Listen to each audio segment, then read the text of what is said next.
This is amazing. I'm actually lost for words. I don't know how to even think about today. This is the kind of stuff we've dreamt of.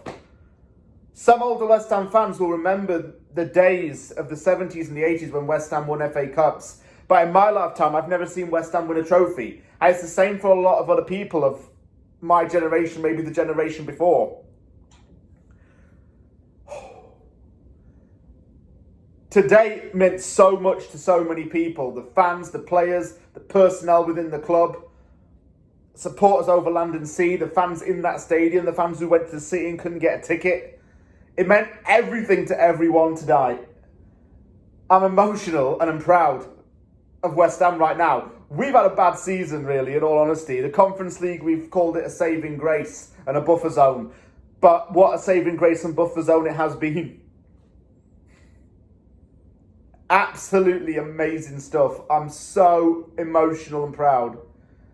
It's unreal. But now I've got the final coming up. And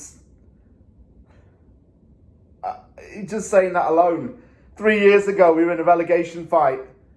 And COVID hit and things changed around somehow. And I would never imagine West Ham would ever be in this position 3 years ago. I would have called you a liar, flat out, if you'd have told me that. I don't know, this is amazing. I can't put it into words. It finished, AZ Alkmaar 0, West Ham United 1 at AZ Stadion in the Netherlands. West Ham wins 3-1 in aggregate to go through to a European final, facing Fiorentina. Fiorentina also left it very late in their game to go through and knocked out Basel in the 128th minute.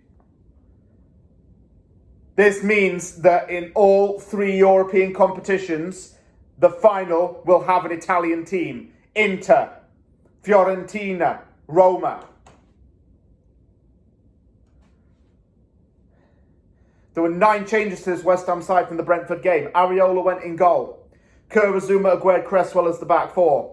Soucek and Rice partnership. Paqueta in the 10. Benrahma and Bowen on the wings and Antonio up top. Our strongest possible 11, without doubt. There may have been some temptation to put Sofal in, but he's not 100% fit yet, I don't think. I would rather have stuck Kerr in there because Kerr has earned his right to be in the starting position right now. Sofal might have to wait a little bit, but if that is so, Sofal for me can start in the final. The only 10 minutes of that game were quite nervy, and West Ham aimed to keep the ball for long times and then aimed to make a good pass forward. It was like patience on the ball, but we showed resilience as well within ourselves. AZ's chances in the game came, but they were all very rushed. We forced them to rush chances or even cross it out of play. Areola didn't really have a lot of nervy moments, to be honest with you. Bowen was off target with a shot, and I think he had a very poor first half, in all honesty. We're trying to get him on the counter-attack with Bowen, Antonio and Benrahma involved. Paqueta involved as well. And I could see what we were trying to do. We were trying to counter them, that is true. But we weren't effective on it to the end degree. Paqueta was playing a defensive attacker role. I call this a defensive attacker role in the sense that he immediately played the balls forward as soon as he won them back. He actually made a chance of his own where he hit the post with a left foot shot. And it was some good physical work from Antonio. I think he actually Cruyff turned an RZ player and then kept the ball up and went the other way with it. It was all the way to break them down, but we just didn't have it in the end as such. Benrahma and Paqueta had some connection, but either or couldn't keep the ball down and was shooting over. They need to work on their shooting a little bit. Then it would have been a bit more clinical. RZ playing out from the back the whole time, we didn't bother about that. That wasn't a worry. It was 0-0 half-time. We're halfway there to get into the final at this point. And I'm chilled out. If you're an RZ supporter, an RZ player, you're under more pressure at this point. All we needed was 1 goal to kill this. And the maths would have told you that would have been enough. I wasn't really happy to some extent with the start of that second half because we seemed to defend with 9 men, not 11. There were a couple of players non-existent off the ball. I don't want us to be glamorous in this second half, and I didn't really want us to be overly I suppose, amazing, for lack of a better term. But we were good. In the sense we held our own. We were very reserved in our play.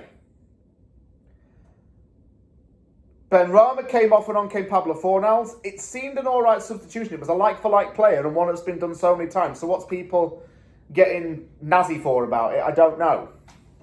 Benrahma had a good game at this point, but I think he needed to come off just to get some rest. Fornals came on and seemed to play a little bit more directly. We had a chance where it was scuffled a bit. Antonio has a miscommunication in the box with him, and he fumbled, the shot was saved, and Aguerd couldn't get his footing right and put it into the net. RZ came up pressing a little bit more. Clacy trying to shoot as well. He was over the bar a couple of times. There was a miscommunication between Kerr and Areola, and it really nearly did result in an own goal. There was an incident in which 3 West Ham players clattered. I think it was Zuma, Aguerd and Areola, and it looked like a handball decision. It looked like a handball decision. It wasn't, and it was the right call. Let me tell you why.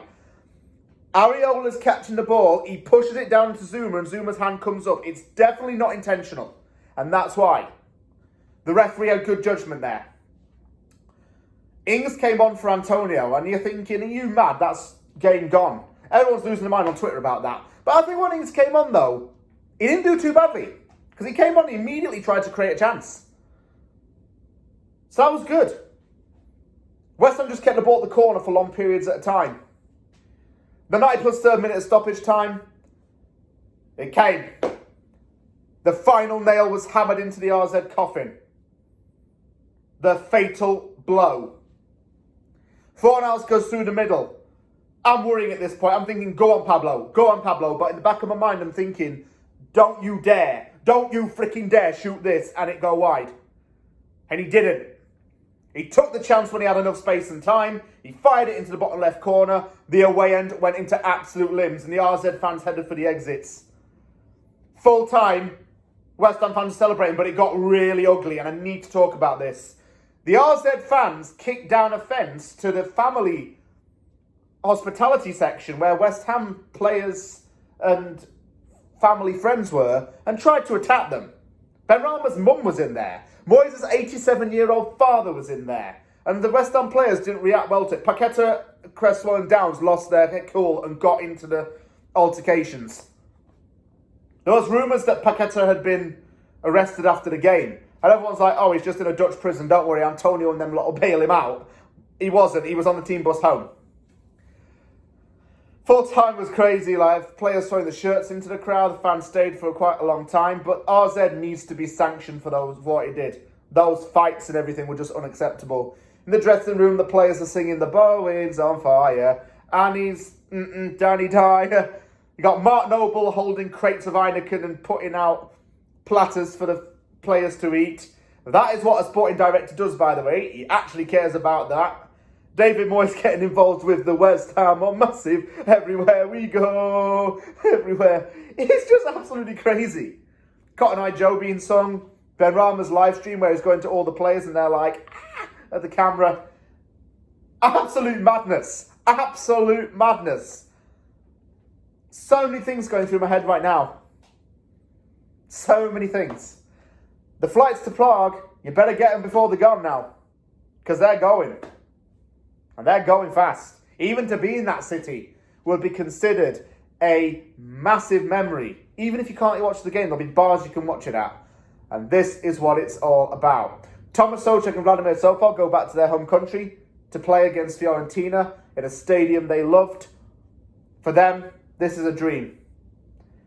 Thank you very much for watching this video. Celebrate for the rest of the week. We got Leeds now on Sunday. After that, we got Leicester. And then we got to prepare for the final. So take care, everybody. Subscribe, like, comment. I'll see you all soon. Massive, massive win.